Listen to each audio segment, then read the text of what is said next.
This is Terrence Andre Banks with Information Age Financial Solutions coming to you again about pensions. And just when you think things couldn't get any worse, public sector pensions, the parasite devours its host. Came across this article from dollarcollapse.com. As always, I'm going to put a link in the description. Just want to dive right in. Pensions, again, one of the most severe problems we're going to deal with in our lifetimes.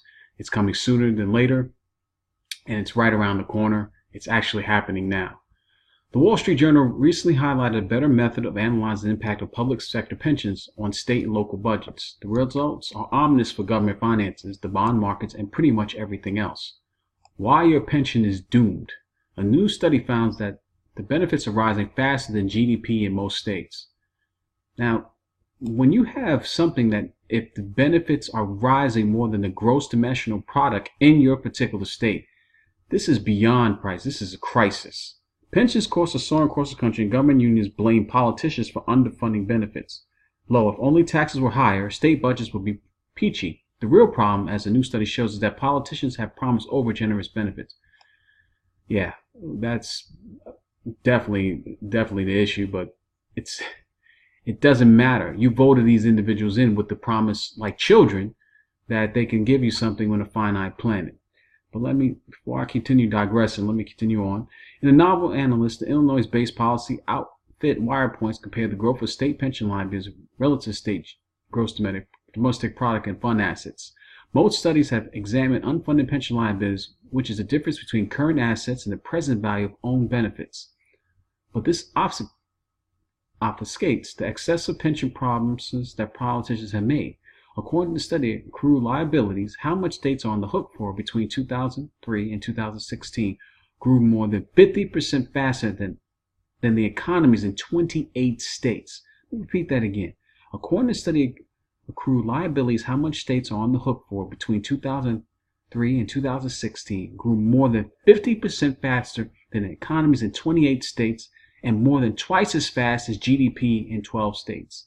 Leading lists are the usual suspects of New Jersey, 4.3 times faster than gross domestic product, Illinois 3.23, and Connecticut 3.18, as well as New Hampshire 3.46 and Kentucky 3.08.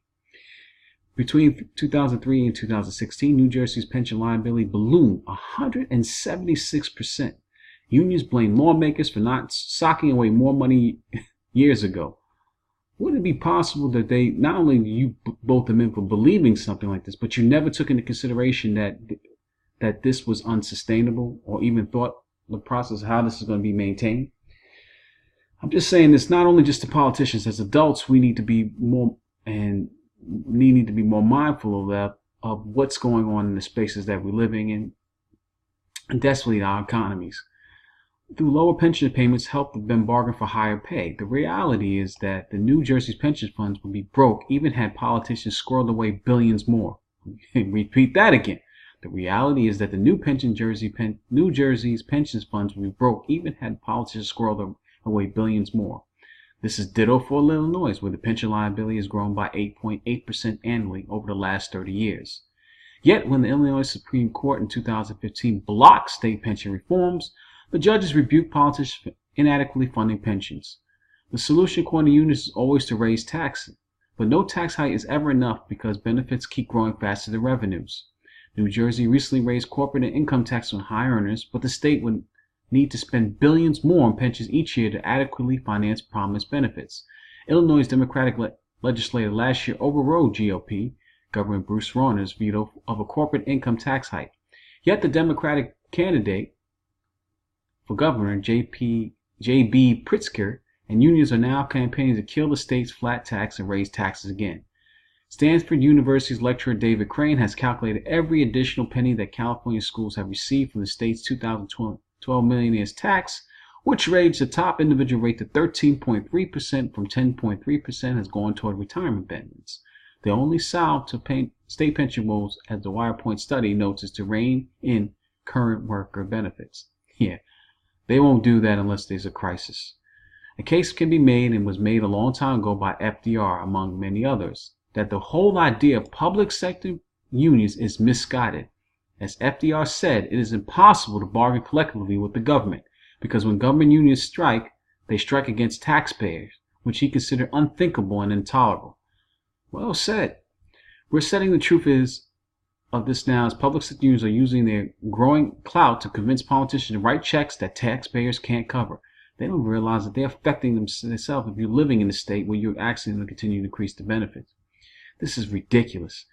And eventually the Pied Piper is going to be seen, and there's going to be another government bailout to cover these pensions. But the effects, who's going to take the losses, is going to be something to see. The inevitable result of a parasite that grows faster than its host is death of the host. In this case, that means municipal bankruptcies on a vast scale in the next recession, default of hundreds of billions of municipal bonds necessitating a government bailout, culminating in a system-wide crisis that pops the everything bubble here and around the world. Unless something else blows up first, these days, it's not if, but when, and in what order does the world's unsustainable imbalances tip over? Well said, John. Encourage you to take a look at this article at dollarcast.com. It grabbed my attention. I'm going to put the link in the description. If you got family members, again, that reason why I focus so much on public pensions and retirement plans, because I have so many different boomers that's around me, and coming to terms and grips of this, it's extremely hard for them to digest because these are loved ones. So until my next video, if this video has been any value to you, please subscribe, leave some comments, like it. And to my next video, I'm out.